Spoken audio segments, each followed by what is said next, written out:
Salut, moi c'est Sarah. Je vous souhaite la bienvenue sur ce blog, un mélange de podcast et de blog issu de l'idée des vlogs. La différence avec un podcast classique ? Rien n'est préparé. Je m'apprête à vous parler pendant 12 minutes, qui est selon moi le temps idéal puisque c'est la durée de mon trajet maison-boulot. L'objectif, tenir un carnet de bord de ma thèse et j'espère réhumaniser les doctorants car oui, même après Bac+5, on reste des humains. Bonne écoute! Je vais vous raconter l'histoire de ma participation au Startup Weekend de Saint-Lô qui a eu lieu du 22 au 24 octobre 2021 et c'était vraiment un week-end de folie. Alors déjà, c'est quoi un Startup Weekend ? C'est tout un week-end, donc on a tout le week-end vraiment, pour monter un projet de start-up. Vous vous doutez bien que je suis suffisamment occupée pour pas en plus créer une entreprise, mais j'ai quand même participé parce qu'on peut aussi proposer des projets de manière un peu plus générale. Pourquoi j'ai participé à ce Startup Weekend ? Parce que, comme vous le savez, si vous avez écouté les épisodes précédents, je vais mettre en place une recherche collaborative et pour ça, j'ai besoin de créer un espace de collaboration, de réflexion. Et c'était ça l'origine de mon projet et cette initiative. En plus, j'ai un copain qui m'a proposé une place gratos, sympa, pour participer parce que lui, il organisait le Startup Weekend. Donc, me voilà partie, j'ai mon billet et j'arrive au Startup Weekend qui avait lieu dans un tiers-lieu qui est à Saint-Lô, donc la ville où j'habite et je travaille, dans un grand amphi. Et après, on avait tout l'espace d'un organisme de formation qui se trouve être mon employeur pour faire tout ce projet. Donc j'arrive le vendredi soir, j'arrive dans un grand amphi, j'ai récupéré mon super t-shirt, le petit bracelet qui va bien et tous les goodies des partenaires. Et donc j'arrive dans l'amphi et en fait, ils proposent aux gens de pitcher. Mais avant ça, il y a Thomas, le super animateur, qui nous a mis une ambiance de folie. On a fait un espèce de concours de Shifumi géant que j'ai gagné, entre parenthèses. Et donc, super ambiance et tout. Et après, on pouvait pitcher notre idée. On avait 1 minute pour pitcher notre idée. Donc, je m'étais entraînée évidemment à pitcher, notamment avec les personnes du Discord des doctorants de France. Et donc, voilà, j'étais à peu près prête. Je me suis aussi renseignée. Merci Lucille encore pour toute l'aide et les conseils que tu m'as apportés pour pouvoir pitcher. Lucille, c'est une ancienne gagnante du Startup Weekend. Je pitch, il y a les votes, je me dis « Oh, c'est mort, les gens vont pas être intéressés, c'est vraiment un sujet très pointu, c'est de la recherche, ça parle pas forcément à tout le monde. » Et miracle, je me retrouve quand même avec une super équipe. Donc je fais une grosse dédicace à Laetitia, à Corentin, à Eloane et à Léa, qui ont été mon équipe pendant tout le week-end et qui ont soutenu le projet. Ils ont tellement vite compris ce que je voulais faire, à quoi ça servait et tout, mais je les ai vraiment adorés, ils étaient hyper dynamiques et tout, donc vraiment encore un grand merci à vous la team. Donc en fait, une fois qu'on a pitché et qu'on a réuni son équipe, on va dans une salle et on a tout le week-end pour mettre en place son projet. Une des premières étapes, ça va être évidemment de se mettre d'accord sur le projet et de préparer la validation client. La validation client, c'est d'essayer d'aller voir si nos potentiels clients, nos potentiels utilisateurs sont vraiment intéressés ou pas par le projet. On a donc envoyé Léa et Laetitia sur le marché de Saint-Lô pour essayer d'aller interroger les gens. Et là, miracle, plein de gens étaient super intéressés, ils étaient motivés à s'impliquer, etc. On a aussi interrogé des étudiants, des doctorants, bref, c'était trop cool. La validation client, on l'avait. Et après, il fallait mettre en place un peu le projet. Donc montrer à quoi ça pouvait ressembler, imaginer un logo, un nom. D'ailleurs, le nom, je fais une petite dédicace à Franck qui nous l'a trouvé. Parce qu'en fait, on est accompagné tout le long du week-end par une équipe d'organisation qui est vraiment au top. On a en plus tous les repas et tout ça qui sont compris, donc ça c'est génial. Et on a aussi des mentors, donc des personnes qui s'y connaissent dans le business, qui nous accompagnent un peu tous les jours pour nous aiguiller si on a besoin. Le vendredi soir, on décide de pas se coucher trop tard pour pouvoir bien profiter de la journée du samedi. Donc une fois qu'on s'est mis d'accord sur ce qu'on allait faire le lendemain, on s'est couché vers, on est parti vers minuit et demi peut-être. Donc c'était assez tôt, il y a plein d'équipes qui sont restées très très tard. Mais évidemment, le lendemain matin, on était au taquet. Alors surtout moi parce que le petit-déj, c'est sacré.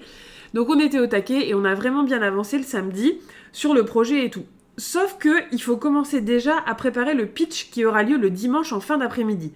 Et là, vraiment, ça a été le plus dur pour moi parce qu'on était arrivé vraiment assez tard le soir, dans la soirée de samedi à dimanche. Et moi qui fais de la com, j'étais plus inspirée du tout, j'avais plus d'idées, il n'y a rien qui venait, j'avais vraiment l'impression d'être nulle. Hashtag syndrome de l'imposteur, vous connaissez. Heureusement, il y a ma super team qui est intervenue, ainsi que Olivier, donc mon pote qui m'avait payé la place. Et aussi les mentors et l'organisation, enfin vraiment super. Donc mon petit craquage du samedi est assez vite passé et on a pu commencer à s'entraîner à pitcher. Entre-temps, on a mangé, on a rigolé, on a aussi fait du laser game parce qu'il y a une espèce d'activité qui est prévue un peu de team building pour justement renforcer l'équipe et tout ça. Et c'est là qu'on a aussi beaucoup parlé avec les personnes des autres équipes. Il y avait 7 projets qui étaient soutenus par d'autres équipes. Et c'est là que je me suis rendu compte que vraiment j'ai eu trop de bol d'avoir une super équipe comme ça. Parce qu'il y a des équipes où il y a eu un peu des tensions, des gens qui n'étaient pas forcément d'accord. Ou alors des projets qui n'étaient pas viables. Et oui, parce qu'en fait, il y a des projets, quand les personnes sont allées demander les validations clients, en gros, si les gens étaient prêts et comprenaient le projet, elles se sont pris un bide. Un gros mur, et là, c'est un peu le drame. Alors, il faut se retourner, il faut pivoter, comme on dit dans les Startup Weekend, et réorienter son projet. Nous, vraiment, on n'a pas du tout eu besoin de faire ça, à part sur la com du pitch final, comme je vous disais. Mais on n'a pas eu à faire ça. Alors, j'adresse une très très grosse pensée à ceux qui ont eu besoin de faire ça, notamment Alison. Ça a été un peu dur pour elle, et son projet était vraiment cool, donc petite dédicace là aussi. Donc on a rencontré les autres, on a pu discuter et tout, et vraiment c'était super chouette, j'ai rencontré plein de gens super sympas, et des gens qui croient à ton projet, qui sont derrière toi et tout, donc c'était super cool. Et le samedi soir, on s'est quand même couché méga tard, genre 3h30, un truc comme ça, on est parti parce qu'on voulait continuer le pitch et tout. Donc en gros dans l'équipe, il y avait Léa et Laetitia qui travaillaient sur la maquette du projet, et de l'autre côté, Corentin et Eloane qui travaillaient notamment sur tout ce qui est business plan et qui m'ont aussi aidé à monter le pitch. Dimanche, petit-déj, le pied. En plus de tout ça, on avait au fur et à mesure des mini-conférences, voilà, des conférences flash pour nous aider sur les différents éléments à produire. Donc ça, c'était vraiment cool. On se retrouve le dimanche à notre premier pitch blanc devant l'organisation Elementor.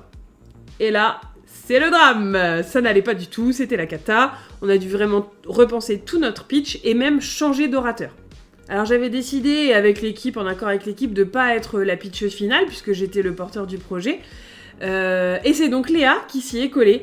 Donc Léa a finalement fait le pitch et vraiment elle a assuré comme une bête parce que c'était pas son projet au départ. Donc vraiment encore un grand merci à toi Léa d'avoir supporté le projet jusqu'au bout et aussi supporter le stress que ça impliquait d'aller pitcher devant le jury. Le jury il est composé de professionnels, des banquiers, des chefs d'entreprise et tout ça qui évaluent en fait la faisabilité du projet et son réalisme. Le pitch final se passe devant le jury, et là, on attend les délibérations, les résultats du jury et tout. Bon, je vous ai un peu spoilé puisque j'ai tout mis sur Instagram pour ceux qui me suivent, mais on a terminé deuxième. C'était vraiment inespéré pour ce type de projet parce que les autres projets, il y avait vraiment des choses qui étaient sur l'écologie, sur aider les enfants qui peuvent avoir des difficultés émotionnelles. Enfin, il y avait vraiment des trucs trop chouettes. Donc, je suis trop contente d'avoir fini deuxième. Alors, on gagne de l'accompagnement dans certaines structures pour le projet, hein, c'est pas des sous personnels. Et j'ai aussi gagné un lot toute seule, un lot individuel, parce qu'en fait, il y avait un prix pour, entre guillemets, la meilleure com pendant le Startup Weekend, qui valorisait le mieux Startup Weekend. Pour ceux qui l'ont suivi en live, je n'ai pas arrêté d'Instagrammer tout mon week-end. J'ai montré ma tête à 7h du mat, endormie, à tous mes étudiants sur mon Instagram. Et oui, on assume. Et donc, j'ai remporté une super enceinte qui est waterproof, sable-proof, etc. Pour ceux qui font de l'équitation, vous savez que ça peut très bien servir.